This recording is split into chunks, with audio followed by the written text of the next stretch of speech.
жыл сайын $600 жакын бир жылдык стипендия бар. Бул чоң акча студент үчүн. Мындай стипендияны Кыргызстанда башка университеттер бербейт. Чет өлкөдө окуп келишим керек. Жана стажировкамды дагы практикамда чет өлкөдөн бүтүшүм керек деген максат койгом. Эгерде GPA 3 балдан аз болсо, анда чет мамлекетке тапшырууга дагы мүмкүнчүлүктөрүң азыраак болот депчи. Баа иштекени чечпейт деп айта албайсың. Себеби магистратурага тапшырганда дагы, стажировканы өтүүдө дагы, же болбосо конкурстарга катышууда дагы бал чоң мааниге ээ. Мотивацияң жок. Эмнеге мага кереги бар бул нерселерди? Эмнеге кылып атам дейсиң да? Билбейм, жеңил желпи жумуштар менен дагы алектенип, чер жазгың келет, аны да кылыш керек. Эгерде силер аракетиңерди кылсаңар, сөзсүз анын жемишин аласыңар.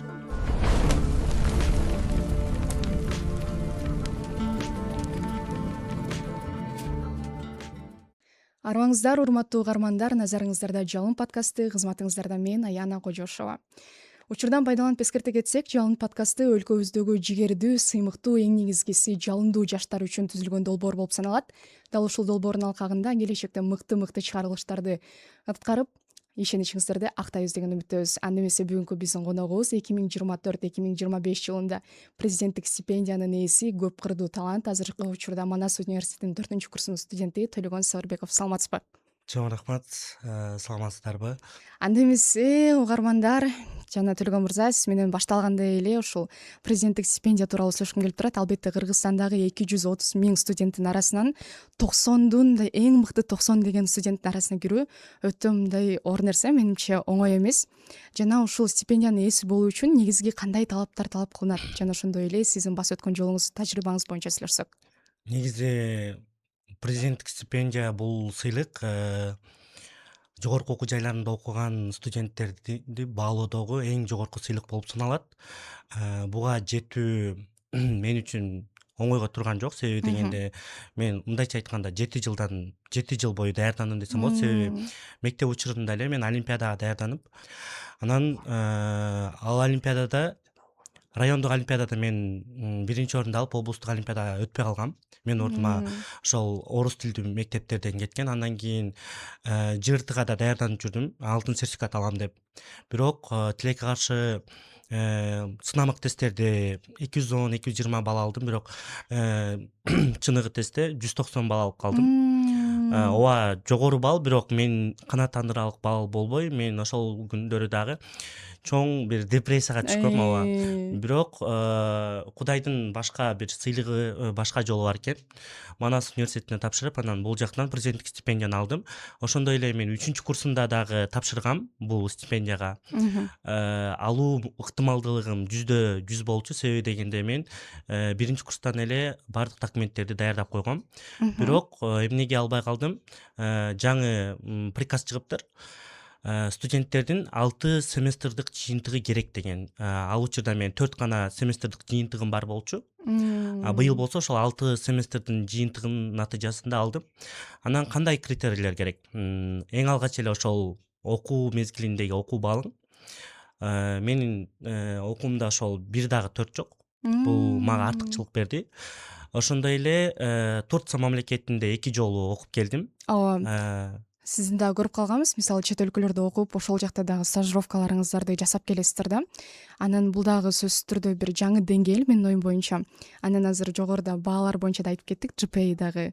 Ошондо чет өлкөдө окуп жатканда мындай кыйынчылыктар пайда болдубу? Ооба, анткени тил жагы биринчи орунда ошо тил жагынан барьер бар да. Ооба, Манаста түрк тилинден башка университеттерге караганда же башка жерде түрк тилин үйрөнгөнгө караганда Манастын студенттери түрк тилин эркин сүйлөйт. Бирок ошол эле тил эне тилинде сүйлөгөн адамдардын жанында бир аз барьер болду. Ошол жагынан бир аз кыйналдым. Калган жагынан кыйналган жокмун. 2 жолу дегени бул Эге университетинде академикалык түркчө боюнча ошол даярдоо курсун бүткөндөн кийин окуп келген 1,5 ай. Андан кийин 1 семестрге Орхун Алмашев программасы боюнча НИДА Өмөр Халистемир университетинде окудум. Ал жакта дагы ортоломамды орточо эсеп менен 4 жаап келдик. Стажировканы кандай өттүк? Мен биринчи курста келгенде эле ошол эме дегем, өзүмө максат койгом. Чет өлкөдө окуп келишим керек жана стажировкамды дагы, практикамда чет өлкөдөн бүтүшүм керек деген максат койгом. Биринчи курстан баштап эле мен муну изилдедим, ректоратка чейин бардым, кандай кылып стажировканы өтсөм болот деп. Буга чейин ошо Түркия мамлекетинин атайын каржылоо жүрчү биздин коммуникация факультетинде кандай каржылоо жүрчү студенттерди атайын ошо ТРТ бар. Түркия радио телевизион куруму деген ТРТны билсеңиздер керек. ооба. Ошол жакка Манас өзү эң мыкты болгон 3 бөлүмдөн бирден студент жөнөтчү мурунку жылдары. Бирок кийинки жылдары ошол бюджетке байланыштуу жөнөтүлбөй калган. Мен кандай жол менен өттүм? Ошол Нидомир Халистемир университетине жазгы семестрде барганда мен бардым ошол жака. Мен бул жактан стажировкадан өтүшүм керек. Бул менин максатым болчу. Кандайдыр бир деңгээлдеги кыялым, жабылбаган гештальтым болчу. Анан ал менен ошо группалашым менен бардым, Аяна Субанова менен. Ал жакта чогуу окудук жана стажировканы дагы чогуу өттүк. Кайсы жерде өттүк? ДМЖ Хабер деген санариптик медиада өттүк. Чоң тажрыйба болду. Жана эң негизгиси бул ошол чет өлкөдө тапкан нерсем бул менин жаңы чөйрөм, жаңы тааныштар.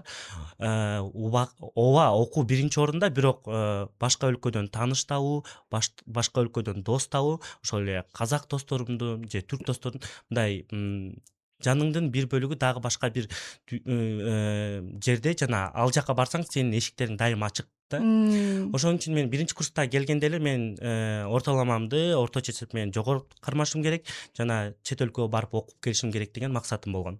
Ооба, абдан сонун. Жана айтып коет эмеспи, эгерде GPA 3 баллдан аз болсо, анда чет мамлекетке тапшырууга дагы мүмкүнчүлүктөрүң азыраак болот депчи. Ошондуктан биринчи эле орунда ошо баага көңүл буруу керек экен. Анан дагы бир нерсе.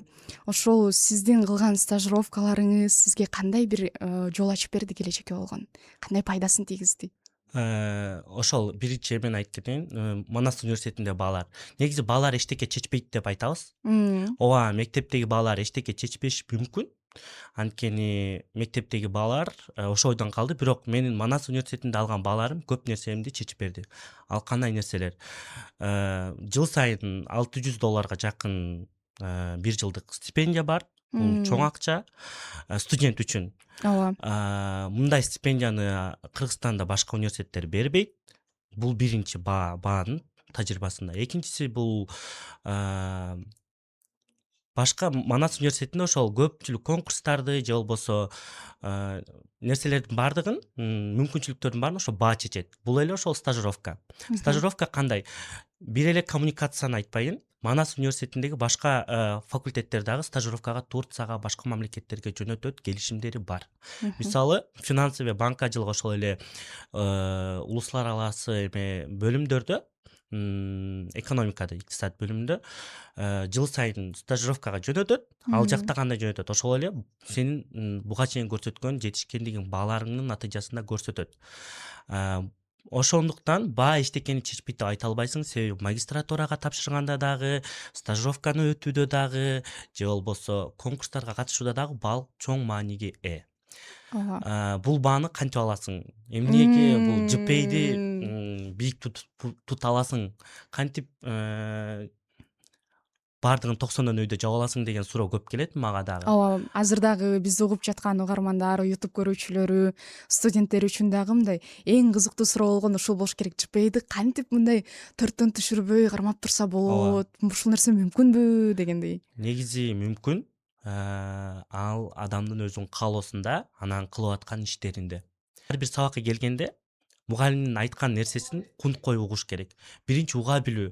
Эгерде сен уга билсең, демек сен аны жаза аласың, кыла аласың, иш жүзүндө аткара аласың. Мен ошол сабакка келгенде кунт коюп укканды аракет кылам. Эже ошо сабакта өткөндөр деле экзаменде сурайт, ошону эле практикада сурайт. Ошону эң биринчи нерсе сен дептерге жазбасаң дагы угуп, ошону мээңде сактай билсең, бул ошол эле алдыдагы университетти бүткөндөн кийин да жашооңдо колдоносуң керек. Ошондуктан менин эң чоң кеңешим студенттерге, окуучуларга сабак учурунда жазбасаңар дагы мугалимди уга билүү, ошону мээңерде тута билүү. Бул чоң бир жетишкендик. Ошонун жыйынтыгында 90 баллды жөн эле ала аласыңар. Абдан сонунда мисалы оюңузга толуктурду кошулам. Жөн эле көбүрөөк ойлошот, атайын күнү түнү дебей окуш керек деп анан аны ойлой эле уже чарчап калышат да. Ал эми тескерисинче ошо сабак учурунда эле көңүлүбүздү жакшы буруп кое турган болсок, ал биздин кийин дагы мындай сынактарда чоң жардамын тийгизет албетте. Күнү түнү окуган күндөрүм да болгон. Бирок ал мен өзүм катам да, себеби окуудан тышкаркыда сенин жумуштарың бар, ыктыярчылыгың бар, илимий иштерге катышасың. Ошол өзүңдүн жеке жашооң бар. Кээ бир сабактарда мисалы келбей калган күндөрүм болгон. Анан эле ошол эле баары бир мындай изилдөөнүн жыйынтыгы бар да. Адам дейт, эне тилинен башка тилдерди кабыл алуусу мисалы 60% же 40% дейт да. Сен түрк тилин укмуш сүйлөп жаткан күндө дагы сен аны кабыл алууң өз эне тилиңе караганда начарыраак болот. Ошондой эле бизде жарым сабактардын көпчүлүгү ошол түрк тилинде болгондуктан мен ошол түрк сабактарын күнү түнү 2 жумалап, 1 айлап эрте даярдаган күндөрүм болгон. Анан сиздин 15тен ашык илимий макалаңыз бар. Жана көптөгөн конференцияларда, мыкты деңгээлдеги иш-чараларда ошол макалаңызды мынтип жактап келесиз да. Анан менде мындай бир кызык суроо жаралды. Ошол макалалардын баардыгы кандай тармакта, кайсы темага арналып жазылат? Мен ошол радио, телевидение жана кино бөлүмүндө окуйм. Бул ошол социалдык билимдер. Табигый илимдер, социалдык билимдер болуп негизги 2 билимге бөлүнөт го. Ошол социалдык билимдерге негизделген. Социалдык билимдерден ошол эле кино тармагында бар. Кино тармагында деген мисалы Кыргыз керемети деген атайын мезгил бар. Жазылбаган бир мезгил бар. Бул ошол эле Төлөмүш Океев, Мелис Убикеевдин жылдары. Ошол алгачкы фильмдери. Мисалы ошол фильмдердин натыйжасында менин 2 макалам бар. Бул 2 макала ошол советтер доорунда ошол советтик баскындын астындагы кыргыз кереметинин, кыргыз маданиятынын коргонушуна бир түрткү болгон фильм катары анализдеп кылгам да. Бул анализдер ошол социалдык билимдердин негизинде анализделет. Анан мага да ошол көп суроо келет. Илимий макаланы кантип жазыш керек, эмнеден башташ керек депчи. Илимий дегенде эле мындай оор нерсе катары угуп атмайсызбы? Ооба. Мен да башында ошондой барьер бар болчу. Илимий дегенде бул жанагы Ньютондой болуп бир ачып салгандай эле угулчу да. Анан бирок андай эмес. Ошол дагы бир кеңешим билимсел араштырма йөнтөмлөрү же болбосо илимий изилдөө техникалары деген, ыкмалар деген сабак бар. Ар бир бөлүмдө болот ал сабак. Ал сабак кандай болот? Ошол сен өзүңдүн профилиңе, багытыңа, факультетиңе жараша сабак өтүлөт. Мисалы биздики социалдык илимдер болгондуктан биздики ошол социалдык илимдерге багытталган сабак болгон. Мисалы инженерияда өзүлөрүнө жараша илимий изилдөө техникалары бар. Ошого жараша сабак өтүлөт. Ошол сабакты жакшы окуш керек. Ал жактан спец программасы же башка ыкмаларды үйрөтөт. Анан кантип жазасың? Эң биринчи кеңешим бул ошол илимий жетекчиңди табуу. Биринчи курста келгенде эле илимий жетекчи өзүң мектепте ошол университетте келгенде илимий жакта бардыгы эле силердин мугалимиңердин бардыгы ошол илимий жакты басып өткөн, бардыгы дипломдук иш жазган же болбосо илимий иштерди жазган, өзүнүн сферасындагы өзүнүн ишин мыкты билген адамдар бар да. Ошолордун арасынан тил табыша биле алган бир илимий жетекчи дайындап алышың керек өзүңдүн ичиңде. Мен ошентип экинчи курсунда илимий жетекчи дайындап ага баргам. Агайым мага жок деген эмес. Кел жаза кой деген. Ал мугалимдер биз ошо студенттерде бир мындай барьер бар да. Мугалимдерге өзүбүз барбайбыз да.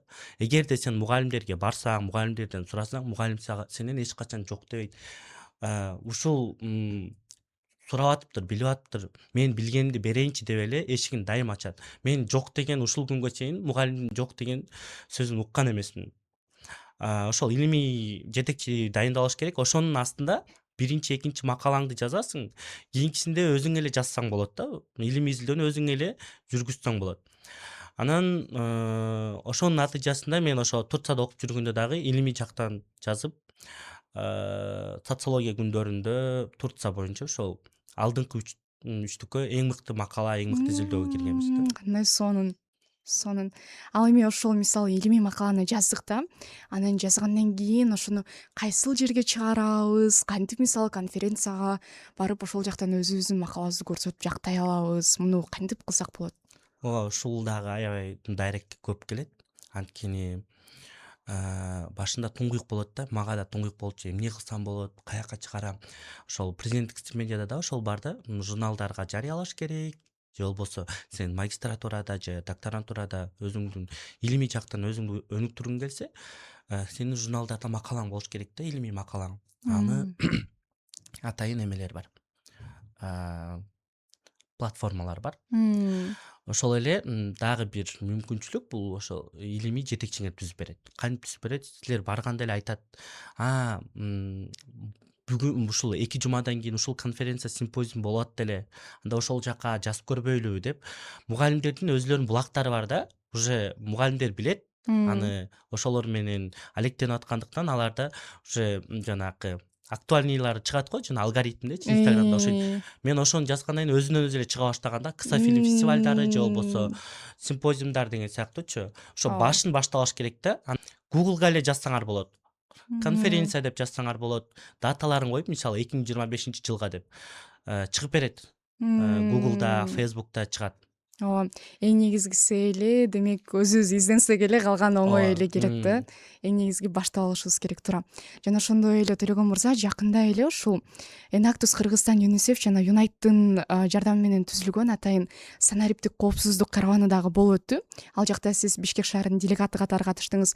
Негизи ошол санариптик коопсуздук боюнча дагы бир аз сөз козгой кетсек, ал эмне, мисалы ошол жактагы конференция кандай болду, жаштарга кандай пайдасын, жардамын тийгизе алат? Ошол Бириккен Улуттар уюмунун астында атайын жана 16 күндүк зомбулукка каршы деген акция бар. Мгм. Ал 10-декабрга чейин, ошо 25-26 ноябрдан 10-декабрга чейин 16 күндүк акция болот. Бул акциянын астында болду. Анан мени инфлюенсер катары чакырышты, аяка делегат катары, ошол жайылтууга жардам бериңиз деп. Мгм. Анан санариптик коопсуздук дегенде бул мен өзүм медиа жагында болгондуктан бул да мага тема жакын болду, ошон үчүн макул болдум. Санариптик коопсуздук бул азыр жаңылыктардын согушу болуп атат. Анан санариптик коопсуздукка бул ошол эле санариптик дүйнөдөгү, интернет айдыңындагы башка чабуулдардан Мм. коргонуу да. Бул санариптик коопсуздукка ошол эле жанакыл кастык тили да кирет. Мисалы кастык тили болгондо азыр ошол бирөөнүн жекечилигине кирүү же бирөөнү шылыңдоо ошондон башталып жана алдамчылыкка чейин барат да. Жана банктардагы Мм. эме болот атпайбы?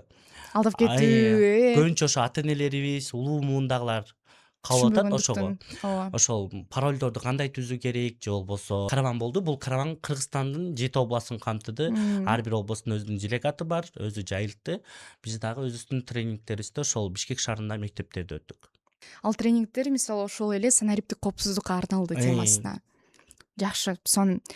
Жана негизи мындай көптөгөн иш чараларга катышып жүрөсүз да. Анан окуу жактан дагы жетишип жатасыз. Башка мамлекетке дагы барып келгенге, стажировкаларды кылганга, жеке жашоого дагы жана ошондой эле блогуңузду алып барганга дагы баардыгына жетишкенге мисалы негизи эле мынтип айтайынчы, ийгиликтин сыры эмнеде? Ушунун баардыгына кантип жетишсе болот? Эми ошол ийгиликтин сыры дегенде мен студент катары мен өзүм каалаганымды кылып атам. Мен өзүмдү ийгиликтүү деп эсептебейм, чынына келгенде. Мен өзүм Мгм. каалаганымды кылып атам. Ошол негизи адам өзүнүн каалоосун билиш керек. Мен эмнени Мм. каалайм, мага эмне керек жана ошол каалоого жетиш үчүн эмне кылуу керек экендигин Мм. билишиң керек да.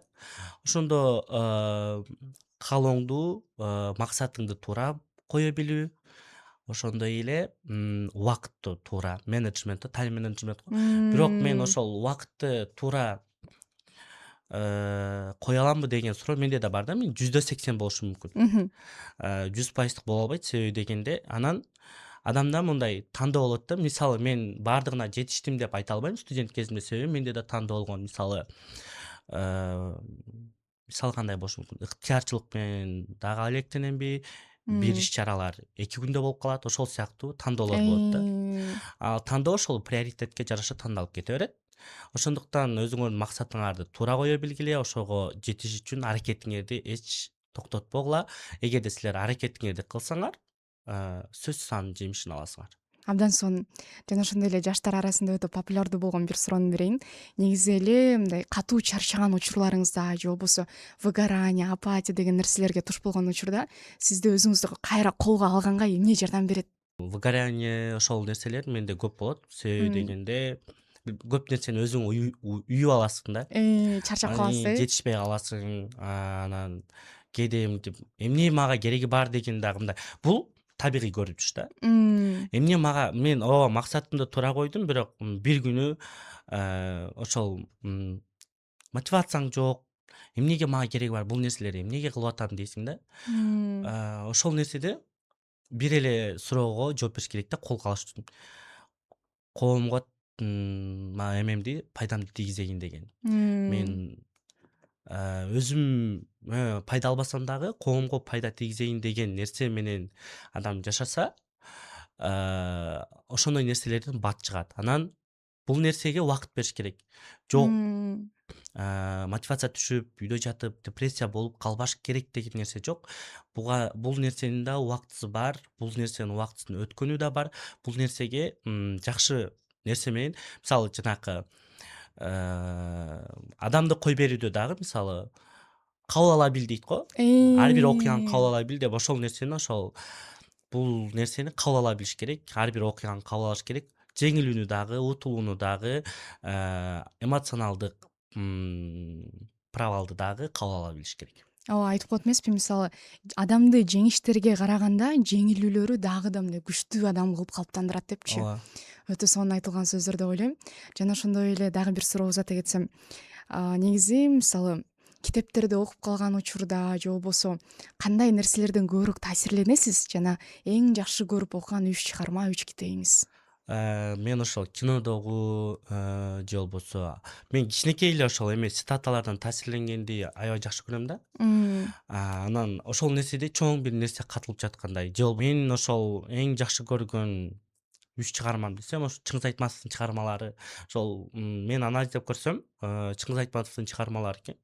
Мектепте ооба башка авторлордун, жазуучулардын чыгармаларын окудук, бирок мен ошо Саманчынын жолун окуганда көзүмө жаш алган да. Мм. Толгон айненин. Анан ошо Саманчынын жолу тоолор кулаганда, анан биринчи мугалим. Ушул чыгармалардан таасирленгем. Анан дагы эмнени айткым келди эле.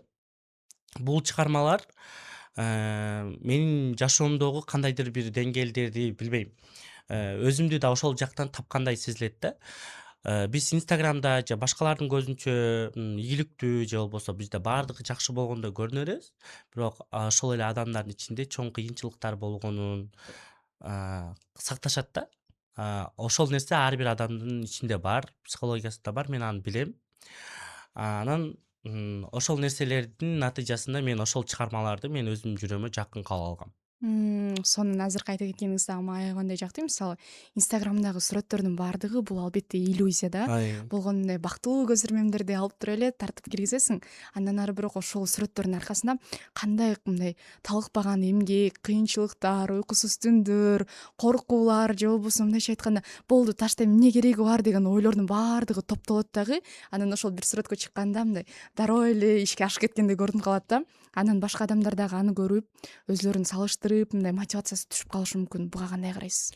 Бул нерсе ооба сиздин айтканыңыз толугу менен кошулам. Себеби азыркы күндө ошол иллюзиянын заманы болуп калды.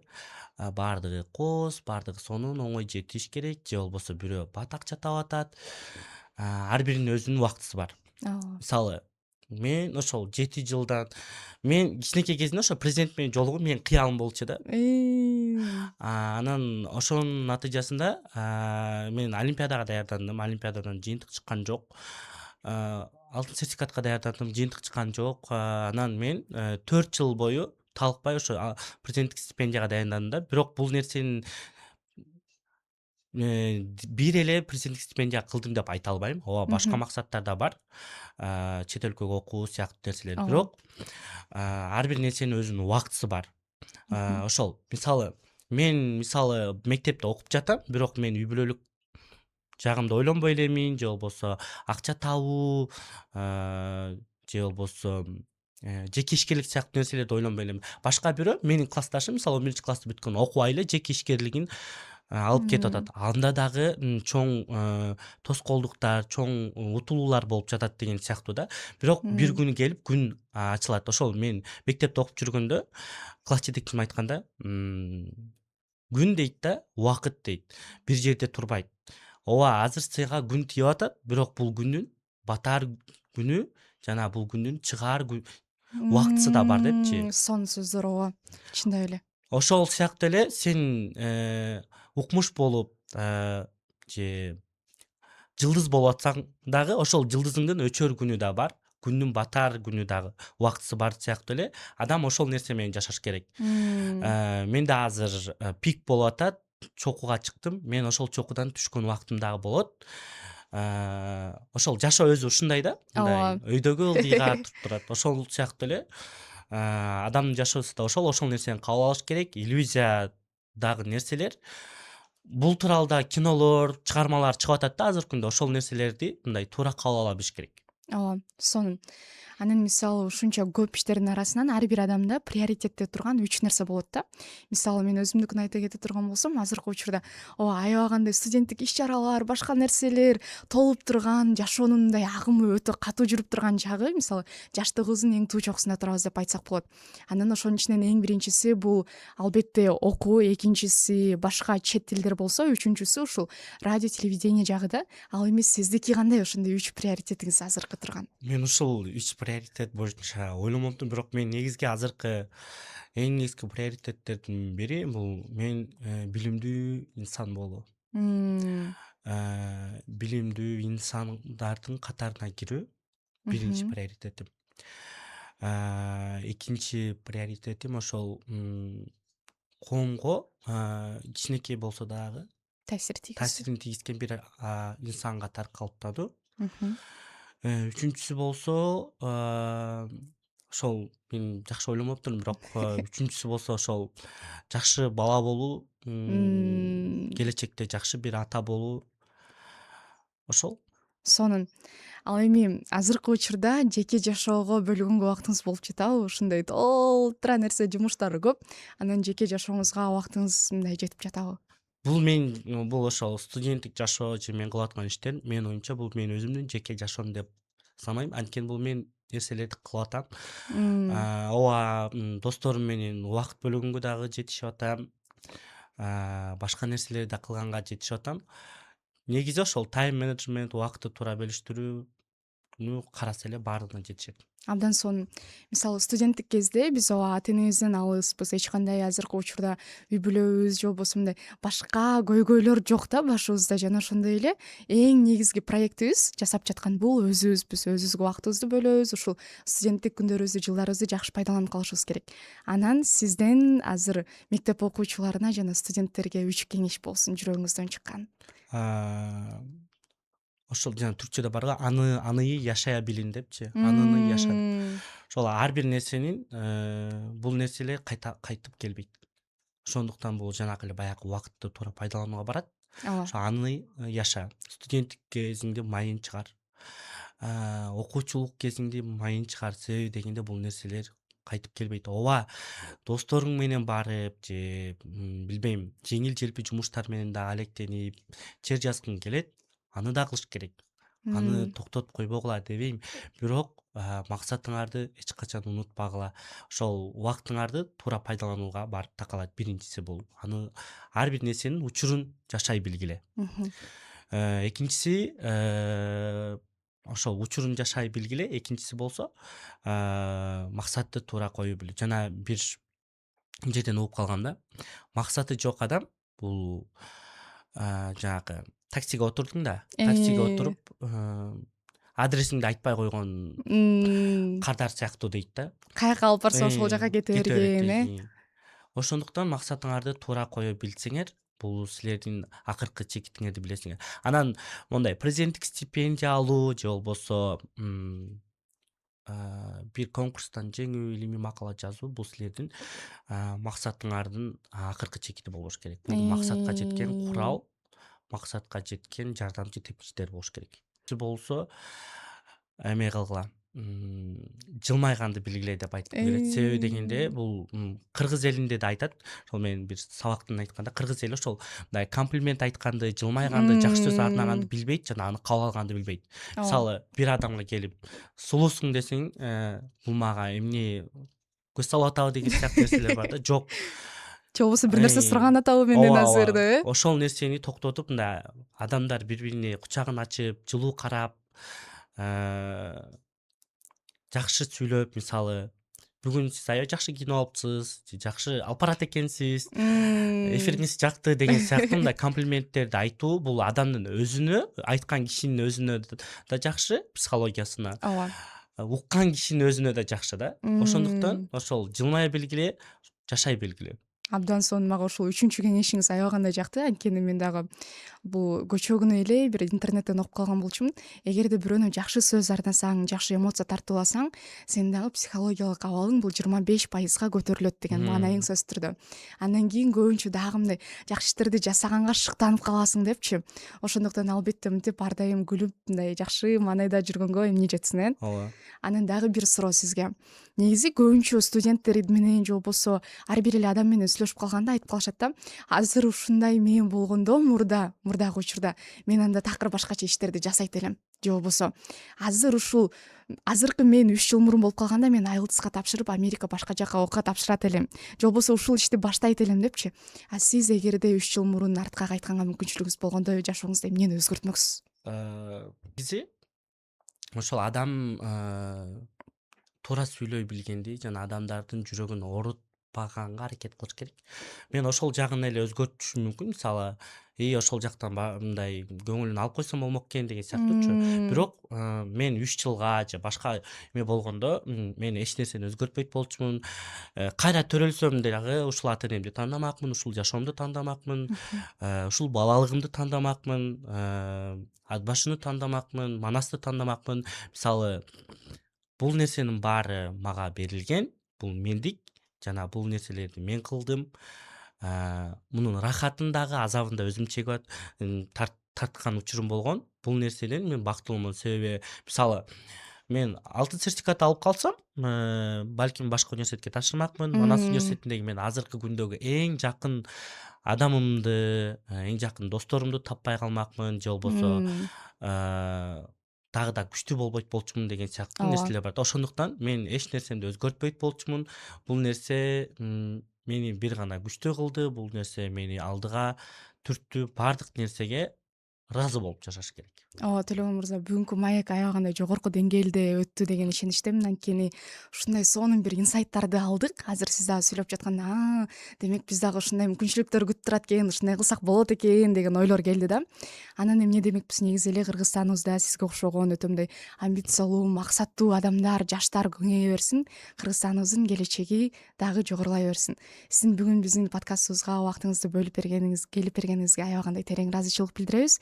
Эгерде ушул көрүүчүлөрүбүзгө дагы сөзүңүз болсо, бул жака узатсаңыздар болот. Ошол Кыргызстан азыркы келечек эмес, жаштардын келечеги эмес. Кыргызстан азыркы күндөгү бизбиз. Ар бирибиз өзүбүздүн ишибизди туура кыла билели, ар бирибиз өзүбүздүн максатыбызды туура кое билели. Жана мен дагы силерге окшогон эле жөнөкөй эле бир баламын. 3 класска чейин айылда окугам. Айылдык эле баламын. Жайында айылга эле барып жүргөн баламын. Ошондуктан адамдар ортодогу мээбиздеги дубалды барьерди жок кылалы. Ошол ар бирибиз өзүбүздүн ишибизди мыкты билсек, биз дүйнөнү, Кыргызстанды эле эмес, дүйнөнү өзгөртө алабыз. Абдан сонун. Урматтуу угармандар, сиздер менен жалын подкасты болуп өттү. Назарыңыздарда мен Аяна Кожошова болдум жана биздин мыкты коногубуз Төлөгөн Сабырбеков болду.